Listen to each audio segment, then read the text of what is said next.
Hello and welcome back to Granted Gardens. Today is going to be the part 2 of planting the big garden. We are tackling this in-ground garden behind me. This is going to be by far the hardest.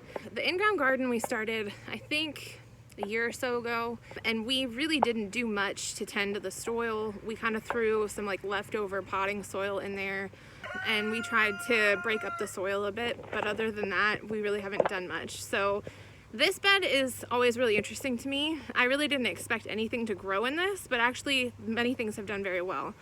So this year we are going to be planting a few new things in here. A lot of them are the same stuff that we've had before that we just know have done well. And so we're gonna get started today by weeding. So this is the bed right now as it stands. A lot of weeds are growing in here. You can see the straw built up over here. What's underneath of that is our garlic that we planted at the end of last season. And then I kind of started digging out the mulched area and laying down my cucumbers that I want to plant. But one thing that I do want to point out, as I mentioned, the soil isn't very tended to at all. If you look, it's very dry, it's very compact, it's not the greatest stuff. However, I'm very pro mulch. So you can see here we use the straw to lay down. And when you pull back the straw, you can see the difference in the soil. It's not quite as compact, it's dark, it's rich, and it's moist. So I think a lesson learned for next year would be to lay the straw down over this entire bed. Like many gardeners, weeding is one of my least favorite things to do. And this bed is one that I've been procrastinating on for that purpose specifically. It is by far the messiest bed out of all that we have here on the homestead. By far the messiest. But it's a great way to kind of utilize what you have quicker or cheaper.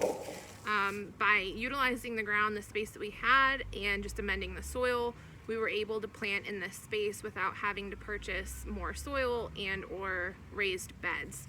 So that's kind of where the perk is. However, the setback is that not everything will grow well in here.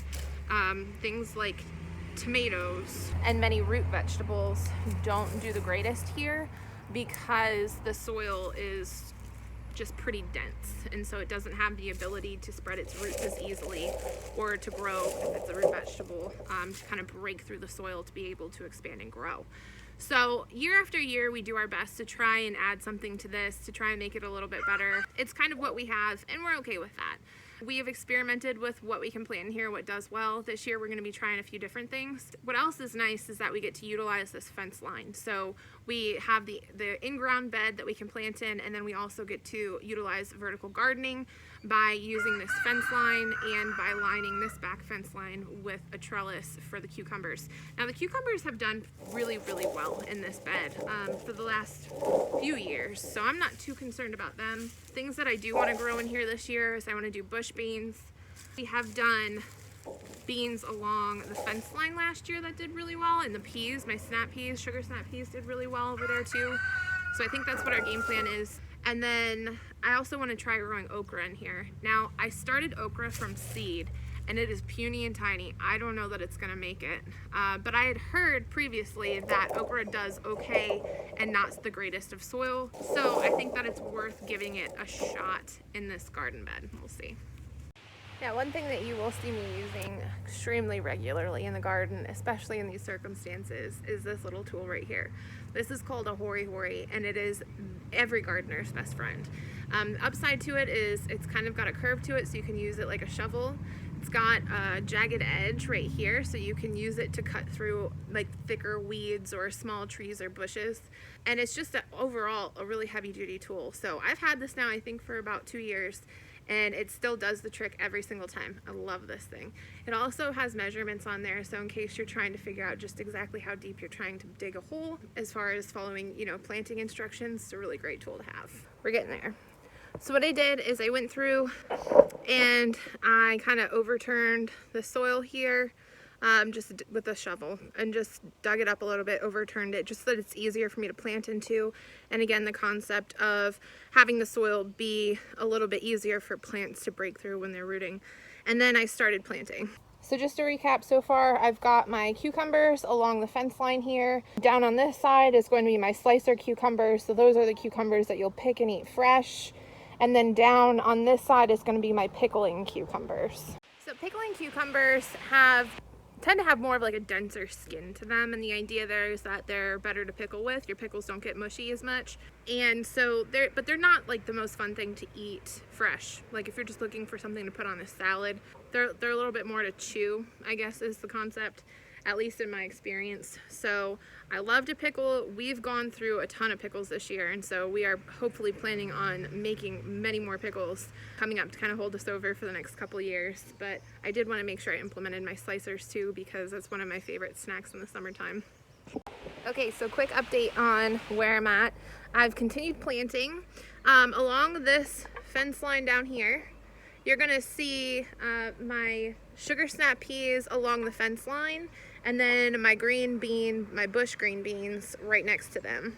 So the idea here is that the sugar snap peas are gonna grow vertically. So they have all the space in the world to grow up and out along the fence line here, while the bush beans will take over kind of like the base of the garden bed. So the takeaway here is that you're able to grow more in less space if you utilize vertical gardening, and I'll show you what I'm talking about. So obviously they need watered, but here's an example. So this is my sugar snap pea. I'm gonna have it growing up the fence line here, while at the base, I would say, I don't know, what is that, maybe 6 inches apart or so, is going to be my bush beans. So it's a very small space, but I'm growing twice the crop. Now behind me we have our arch. This archway kind of welcomes you into the in-ground bed from the raised bed section, and I always like to have something super fun on this arch. This year I'm going to be trying something called a yard-long cucumber. I actually got the seeds from my friend Samantha, and so I'm going to have the yard-long growing up this side of the arch, and the idea is they're really long cucumbers, so that'll look really majestic here on this arch with those hanging fruit. Then on the other side here, I'm going to do melons. So last year we really didn't do any of like our mini melons. I don't think they're Tyler's favorite. However, I love having them for breakfast. So one of the mini melons that we're doing this year is the tiger melon. And the tiger melon we grew a couple years ago. They get about this big. They're really pretty, bright orange and yellow with kind of like stripes on them that look like a tiger. And they come in just little personal sizes, so they're excellent for a snack or for breakfast. The year we did these, I think we did tiger melons on one side and then Kajari melons on the other. And it was my first year growing either one of them. I leaned heavily towards the tiger melons because I think we got more fruit per vine. The Kajari melons, they're so beautiful. They really are. They're gorgeous. But I think we got like 4 melons off of like 2 plants, and that was it. Where the tiger melons like continued to produce, and we picked from them a few times. So leaning towards them this year. So the last time that we did tiger melons, we did do them on an arch, and I think I did 2 per side of the arch. Well, this is one of the downfalls to not having Tyler here while I'm planting, and that is that sometimes I tend to overplant, and he's usually the voice of reason, but he's not here today, and 4 of those tiger melon seeds germinated. So I think we're gonna do 4 on this year and see what happens. So there is our tiger melons on that side of the arch, and then these are gonna be our yard-long cucumbers. So once I started thinking outside the box as far as vertical gardening goes, and we established the arches, we were like, hey, we've got this whole fence line that fences in the garden. Why don't we try to plant on it? Now, I get you, I hear you. You're saying the whole point of having a fence in the garden is that creatures don't eat your crops, right? Well, we did start utilizing the fence line last year, and we didn't have any problems, knock on wood. So this year, we are going to be utilizing it again, and the go-to plant is going to be butternut squash. I learned last year the glories of butternut squash and all that you can really do with it, and I'm telling you, it was like by far one of my favorite finds as far as a new plant last year. So I've got 9 butternut squash that I'm going to line this fence line with and hope for the best.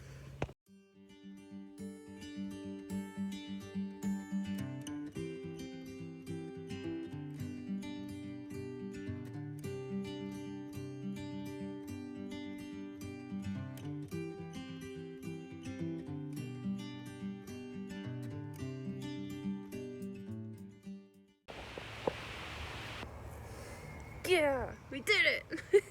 We did it. Woo! It's done. Well, Tyler still has his section to do, and then we do have some space in the in-ground bed still if he wants to throw some stuff in there, but that's a wrap. All of them are planted. Now it's time to just watch them grow. As always, thank you guys so much for watching, and I look forward to sharing more with you soon.